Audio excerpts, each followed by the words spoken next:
The Johnson family had been planning this vacation for months. Michael Johnson, a quiet man in his early 40s with graying temples and careful eyes, had finally agreed to take time off from his demanding government job. His wife Sarah, a kindergarten teacher with boundless energy, had been the driving force behind the trip. Their two children, Emma, age 12, and Jake, age 9, could barely contain their excitement as they packed their bags for what was supposed to be a perfect week at Lake Tahoe. Michael had always been protective of his family, perhaps more than most fathers. He checked the locks twice before leaving, scanned their surroundings constantly, and had an almost military precision in how he planned their routes and accommodations. Sarah often teased him about being overly cautious, but she had grown used to his careful nature over their 15 years of marriage. What she didn't know was that Michael's caution came from years of training and experience that had nothing to do with his cover job as a federal compliance officer. The drive from their Sacramento home to Lake Tahoe should have taken about 2 hours, but Michael had planned several stops along the way. He told Sarah it was to make the trip more enjoyable for the kids, but in reality, he was following protocols he had learned long ago about varying travel patterns and checking for surveillance. Old habits died hard, even on vacation. Their first stop was a small roadside diner in Auburn, a quaint place with checkered tablecloths and the smell of fresh coffee hanging in the air. Emma ordered pancakes shaped like Mickey Mouse, while Jake insisted on the largest hamburger on the menu, despite it being only 10 in the morning. Sarah laughed at their enthusiasm, and even Michael found himself relaxing as he watched his children's joy. As they prepared to leave the diner, Michael noticed a black SUV that had been behind them for the last 20 miles. It was probably nothing, but he made a mental note to keep watching. Sarah was busy wiping syrup off Jake's face and didn't notice when Michael took a slightly longer route back to the highway, or when he made an unnecessary stop at a gas station to see if the SUV would follow. It didn't, and Michael began to feel foolish for his suspicions. The family arrived at their lakeside cabin rental around noon. The property was everything Sarah had hoped for when she found it online. A rustic 2-bedroom cabin with a stone fireplace, a deck overlooking the crystal-clear lake, and a small private beach where the children could play safely. Michael approved of the location immediately. It was secluded enough to provide privacy, but close enough to town that they wouldn't be completely isolated. The first 2 days passed like a dream. They rented a small motorboat and spent hours on the lake, with Michael teaching Jake how to fish while Sarah and Emma collected smooth stones along the shoreline. In the evenings, they roasted marshmallows over the fire pit and told stories, under a canopy of stars that seemed impossibly bright compared to their city view back home. Michael found himself genuinely relaxing for the first time in months. The constant tension he carried in his shoulders began to ease, and he started to forget about the secure phone hidden in his luggage and the reports waiting for him back at the office. This was what normal families did, he thought. This was what he wanted to give his children. On their third day, they decided to drive into the nearby town of South Lake Tahoe for some souvenir shopping and lunch at a restaurant Sarah had read about online. The town was bustling with summer tourists, families like theirs enjoying the perfect weather and stunning mountain scenery. Emma was fascinated by the street performers, while Jake was more interested in the candy shop that seemed to stretch on forever. They were walking back to their car, arms full of shopping bags and leftover pizza, when Michael noticed something that made his blood run cold. 2 men in casual clothes were standing near their rental car, and something about their positioning and body language screamed law enforcement. Michael had spent enough years on both sides of surveillance operations to recognize the signs. Immediately, his mind raced through possibilities. Had his cover been blown? Was this related to an ongoing operation? Were his family and innocent bystanders about to be caught in the crossfire of something dangerous? His first instinct was to turn around and get his family to safety, but it was too late. The men had already spotted them approaching. Sarah was still laughing at something Emma had said about a street magician when she noticed her husband had gone completely silent. She looked up at his face and saw an expression she had never seen before. It wasn't fear exactly, but a kind of cold alertness that made her stomach clench with sudden anxiety. "Michael, what's wrong?" she asked, but he didn't answer. His eyes were fixed on the two men near their car, and she could see the muscles in his jaw working as he calculated. Something in his head. The approaching confrontation happened faster than anyone expected. One of the men flashed a badge and called out in a voice that carried across the parking lot, "Federal agents! Nobody move!" Sarah felt the world tilt sideways. Federal agents? What could they possibly want with her family? She instinctively moved closer to her children, wrapping her arms around both Emma and Jake, who had gone wide-eyed and silent at the sight of the badges and the serious faces of the approaching men. More agents seemed to materialize from nowhere. Sarah counted at least 6, all wearing the same grim expressions and all focused intently on her husband. Michael had gone completely still, his hands slightly raised in a non-threatening position, but his eyes never stopped moving as he assessed the situation. "Michael Johnson?" one of the agents called out. It wasn't really a question. "That's me," Michael replied calmly, though Sarah could hear something underneath his voice that she had never heard before. It was the tone of someone who was used to these kinds of situations, someone who knew exactly how dangerous things could become in the next few seconds. "We need to speak with you now." The lead agent was a tall man with graying hair and the kind of bearing that suggested he had been doing this job for a long time. His eyes flicked briefly to Sarah and the children before returning to Michael. "Your family needs to stay right where they are." Sarah felt Emma's hand slip into hers, small and trembling. Jake moved closer to his father, confusion and fear warring on his young face. This was supposed to be a vacation, a time for their family to bond and create happy memories. Instead, they were surrounded by federal agents in a public parking lot while curious tourists began to gather at a safe distance, their phones already out and recording. "Can you tell me what this is about?" Michael asked, his voice still unnaturally calm. Sarah realized with growing horror that her husband didn't seem surprised by this turn of events. Confused, yes, but not surprised.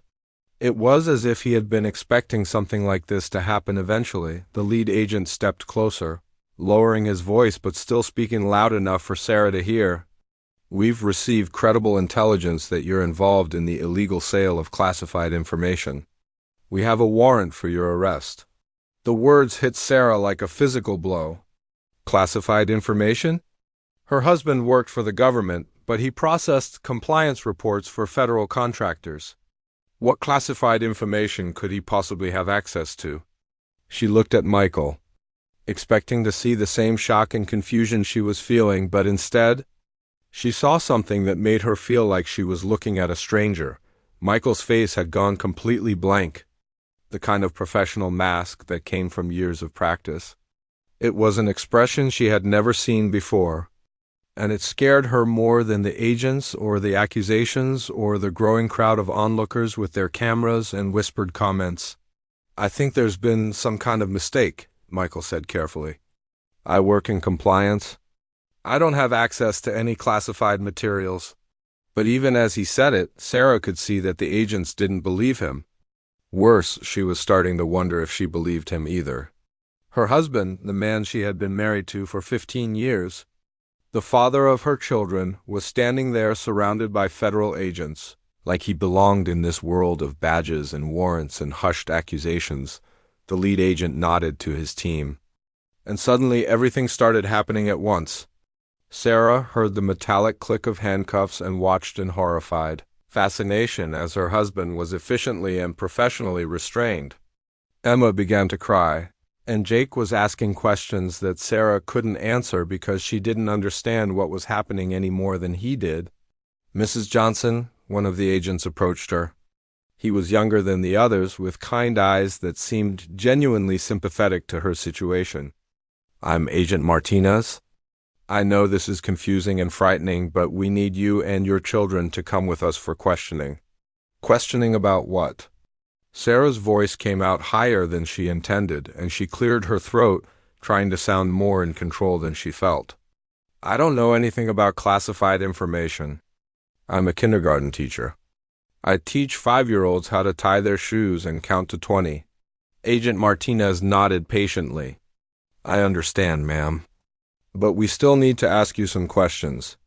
It's standard procedure in cases like this. Cases like this. As if families being arrested during vacation was something that happened all the time. Sarah looked around the parking lot, at the faces of the strangers watching their families leave. The safe house was a modest two-bedroom apartment in a residential complex that could have been anywhere in suburban America.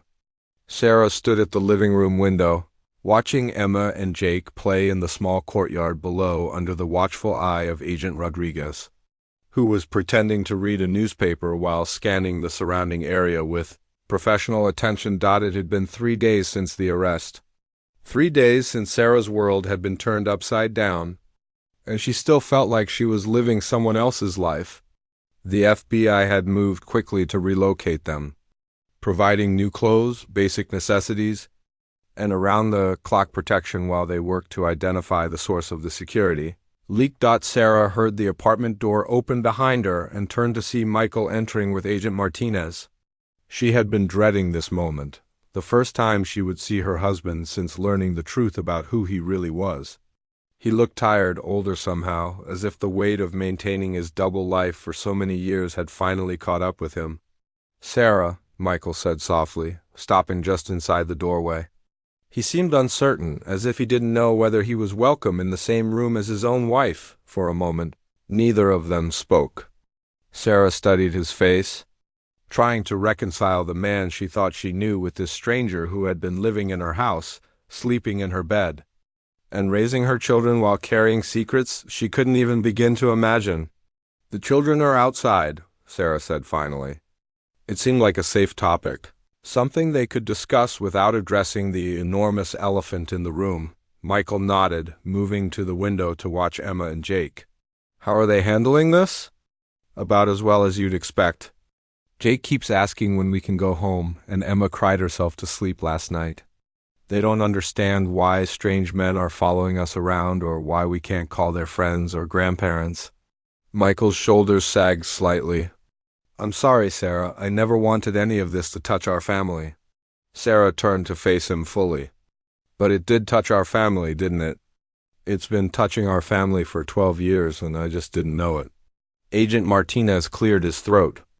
I'll be outside if you need anything, he said, retreating tactfully to give them privacy while remaining close enough to intervene if necessary when they were alone.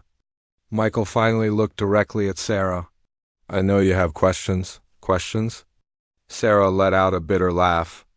Michael, I don't even know where to start. I don't know which parts of our marriage were real and which parts were your cover story. I don't know if the man I fell in love with even exists. Michael moved closer but stopped when he saw Sarah tense. Everything about us was real, Sarah. My feelings for you, my love for the children, the life we built together. That was never part of the job. But the lies were. The late nights, the business trips, the locked filing cabinet, the way you always seemed to know exactly what to do in emergencies. How much of our daily life was shaped by your secret job? Michael sat down heavily on the couch. More than I wanted, less than you're probably imagining. The emergency preparedness, yes. The security measures around our house, yes. But the birthday parties and school plays and family dinners, those were just me being a father and husband. Sarah remained standing by the window, arms crossed. How am I supposed to know what to believe anymore? You've been lying to me about something as fundamental as your job for our entire marriage. How do I know you're not lying to me right now? Because I don't have to anymore, Michael said quietly. My cover is blown. The case I was working is compromised. There's no operational reason for me to lie to you anymore. No operational reason, Sarah repeated.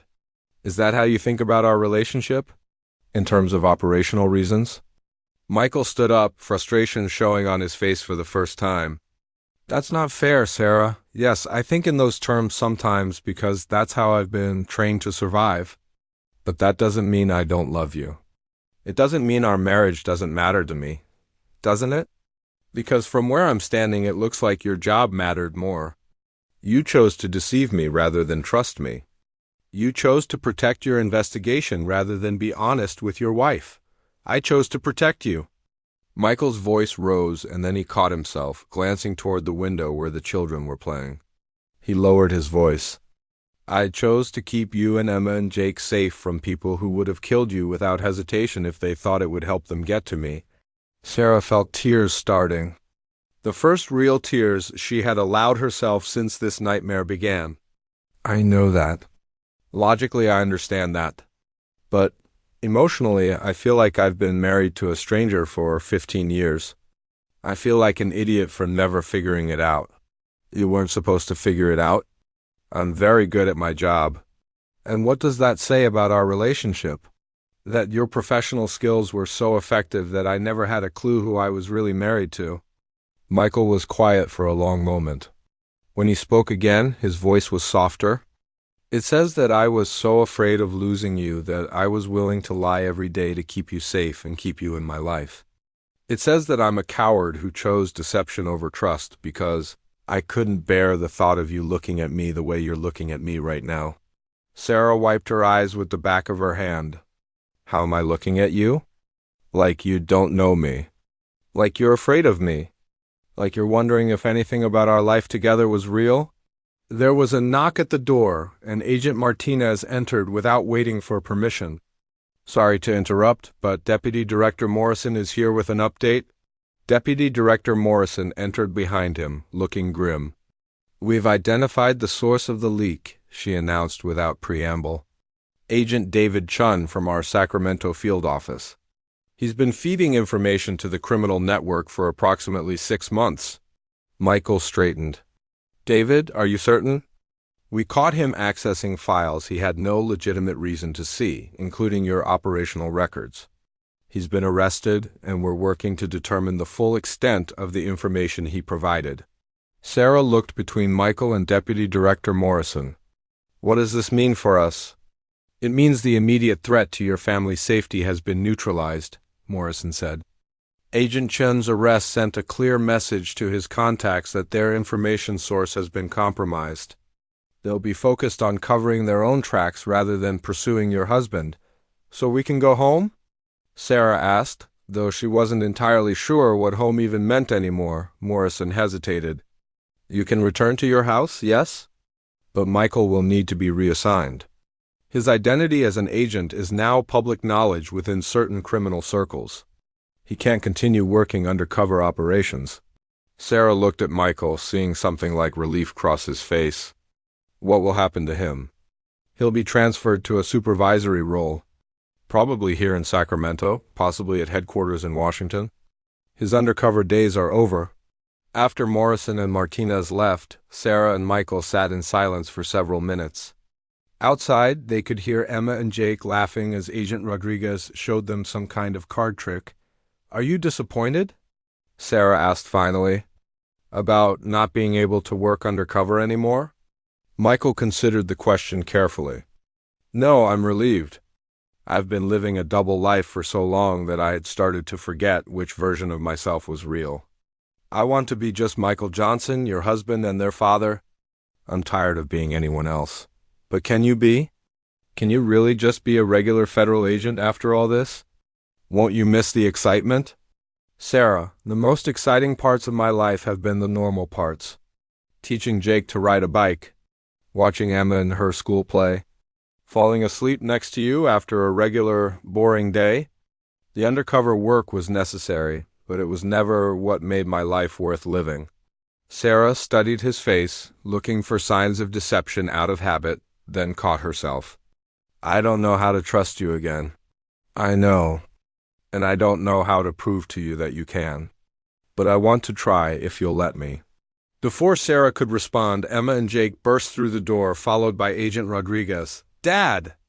Jake threw himself at Michael, wrapping his arms around his father's waist. Agent Rodriguez knows magic tricks, and he said you might know some too because you're both federal agents. Emma approached more cautiously. Daddy, are you really a secret agent like in the movies?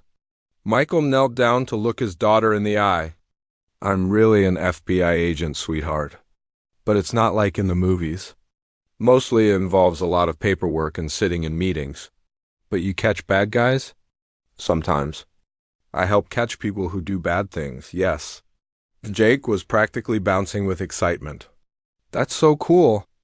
Can you show us your badge? Do you have a gun? Have you ever been in a car chase? Sarah watched this exchange with mixed emotions. Her children were adapting to this revelation with the resilience that kids often showed, but she could see questions and confusion in their eyes too. They would need time to process this change, and they would need honest answers moving forward.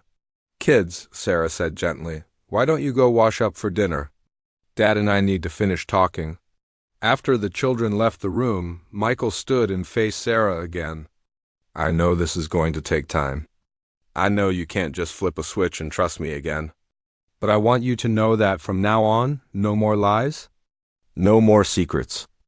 W. The federal building in Sacramento was nothing like Sarah had imagined.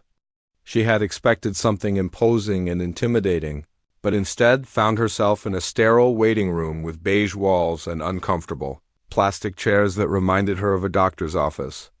Emma sat curled against her side, having finally stopped crying but still hiccuping occasionally. Jake stared at the floor, kicking his feet against his chair in a rhythmic pattern that Sarah recognized as his way of dealing with stress. Agent Martinez brought them cups of hot chocolate and a coloring book for Emma. Small gestures that seemed absurdly normal given the circumstances. Sarah accepted the coffee he offered her, grateful for something warm to hold, even though her hands were shaking too much to drink it safely. Mrs. Johnson, Agent Martinez said, settling into the chair across from her. I know this has been a shock, and I want you to know that we understand you and your children are innocent parties in this situation. We just need to ask you some questions to help us understand your husband's activities. Sarah looked up at him, trying to read his expression. He seemed genuinely sympathetic, but she had learned in the past few hours that she was terrible at reading people accurately. After all, she had been married to a man for 15 years without apparently knowing anything real about him. I keep telling myself this is all some kind of mistake, Sarah said quietly. Michael works in compliance. He reviews contractor reports and files paperwork. He's the most boring, law-abiding person I know. He won't even drive 5 miles over the speed limit. Agent Martinez nodded thoughtfully. Tell me about his work schedule. Has it been regular? Any unusual travel or late nights recently? Sarah felt a sick recognition in her stomach. There had been unusual travel. Just last month, Michael had taken a 3-day trip to Portland that he said was for a compliance audit. But when she had mentioned it to her neighbor, who worked for the same federal contractor division, the neighbor had seemed confused about why anyone would need to travel for that kind of audit. He travels sometimes, Sarah admitted reluctantly, but he always explains why. Government work involves a lot of meetings and site visits. Even as she said it, she was remembering other things. Phone calls that Michael had taken in another room, a locked filing cabinet in their home office that she had never questioned. The way he always knew exactly what to do in emergency situations, as if he had been trained for them. Has he ever brought work materials home? Files, documents, computer equipment? He has a laptop for work, but it's password protected. He says it has to be for security reasons. Sarah paused, thinking. Actually, he has 2 laptops. I always thought the second one was a backup, but now that I think about it, I've never seen him use it. It just sits in his office. Agent Martinez made notes on a pad he had been carrying. Mrs. Johnson, I need to ask you something directly, and I want you to think carefully before you answer. Has your husband ever discussed his work in detail with you? Has he ever mentioned having access to sensitive information or working on classified projects? No, Sarah said immediately. Never. He barely talks about work at all. He says it's too boring to discuss. But as she said it, another memory surfaced. Just 2 months ago, at a barbecue with their neighbors, someone had made a joke about government waste and inefficiency. Michael's response had been unusually sharp and informed, as if he knew things about government operations that went far beyond compliance reporting. "Mom," Emma whispered, tugging on Sarah's sleeve. "Can we go home now?" I don't like it here. Sarah pulled her daughter closer, fighting back tears. Soon, sweetheart. We just need to answer some questions first. Agent Martinez leaned forward slightly. Mrs. Johnson, we're going to need to search your home. It's part of the warrant. We can arrange for you and the children to stay somewhere else for a few days while our team processes the scene. Processes the scene? Sarah's voice cracked. You're talking about our home like it's a crime scene. These are my children's bedrooms you're planning to search. Emma has a dollhouse that her grandfather built for her. Jake has a model airplane collection. What could you possibly be looking for in a 9-year-old's bedroom? We're looking for evidence of your husband's activities. Documents, computer equipment, communication devices, financial records. Sometimes people hide things in unexpected places. Sarah felt like she was drowning. Her home, the place where her children felt safe, was going to be invaded by strangers looking for evidence that her husband was a criminal. The life she had built, the routines and traditions that made their family feel normal and secure, was being dismantled by people who spoke in acronyms and treated her marriage like a national security investigation. I don't understand any of this, Sarah said. And for the first time, her voice broke completely. I don't understand how the man I've been married to for 15 years could be selling classified information. I don't understand how he could lie to me every single day and I never noticed. I don't understand how I'm supposed to explain this to my children. Agent Martinez handed her a box of tissues. Mrs. Johnson, there's something else we need to discuss.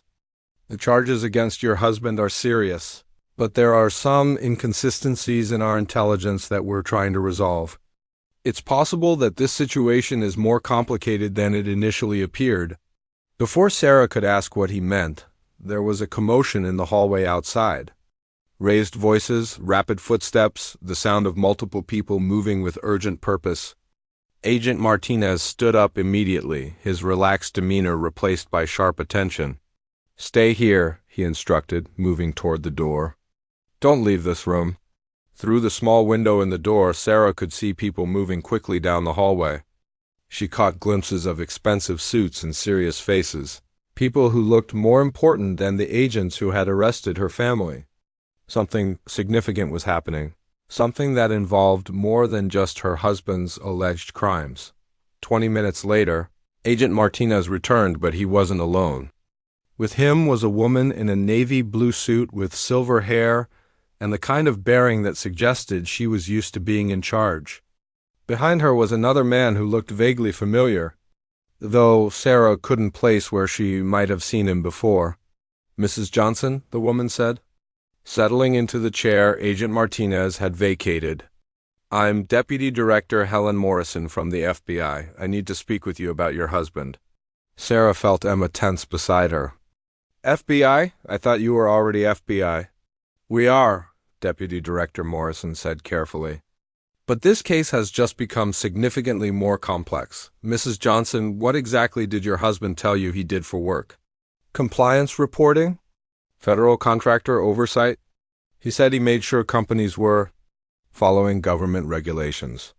Sarah was getting tired of repeating the same information to different people who all seemed to think she was lying or missing something. Obvious. Deputy Director Morrison exchanged a look with a man Sarah didn't recognize. Mrs. Johnson, your husband does work for the federal government, but not in the way you've been told. Sarah felt the bottom drop out of her world again, just when she thought it couldn't get any worse. What do you mean? Your husband is an FBI agent. He has been for the past 12 years.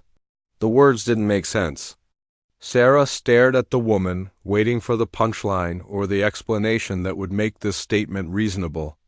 When none came, she felt a laugh bubbling up from somewhere deep in her chest, the kind of hysterical laugh that comes when reality becomes too absurd to process normally. That's impossible, Sarah said. I would know if my husband was an FBI agent. You don't just hide something like that from your wife for 12 years. Actually, you can, Deputy Director Morrison said gently. When an agent is working deep cover, maintaining their cover identity is crucial for their safety and the safety of their family. Your husband has been operating under what we call a long-term domestic cover assignment. Sarah tried to make sense of what she was hearing. You mean he's been lying to me about his job for our entire marriage because he's actually a federal agent? Not lying exactly, protecting Mrs. Johnson. Your husband has been investigating a network of individuals who sell classified government information to foreign entities. He's been working this case for almost 3 years, and he was getting close to a major breakthrough when our intelligence sources indicated that his cover might have been compromised. The room seemed to spin around. Sarah, so when you arrested him, we were trying to protect him and gather intelligence about who might be targeting him. We needed to make his arrest look real to anyone who might be watching, while also getting him to safety. Sarah looked down at Emma and Jake, who had been listening to this conversation with growing confusion. How was she supposed to explain to her children that their father wasn't a criminal, but he also wasn't the person they thought he was? How was she supposed to explain that their entire family life had been a cover story? I don't believe you, Sarah said finally. This is insane. You're telling me that my husband, the man who gets nervous when he has to return something to a store without a receipt, has been living a double life as some kind of secret agent? You're telling me that our marriage, our home, our children have all been part of some elaborate federal investigation?